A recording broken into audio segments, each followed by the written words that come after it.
तेरे सामने हूँ, हिम्मत इस दिल में हारी नहीं है, जान मुझे भी प्यारी मगर तेरी जान से ज्यादा प्यारी नहीं है। मट्टी दिल एहसास तेरा, ये वक्त नहीं घबराने का, ये जान तो आनी जानी है,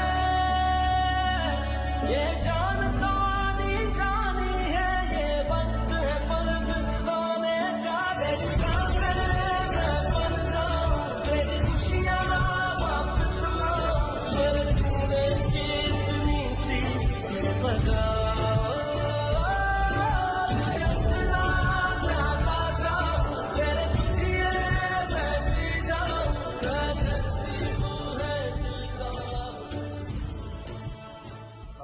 मेरा नाम मलिक हारून है जी।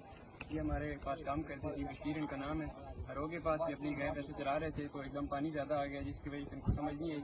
हमारे आदमी ने बहुत कोशिश की लेकिन वो पानी से उसको निकाल ना सके, तो हमने फौरी तौर पे 1122 को बुलाया।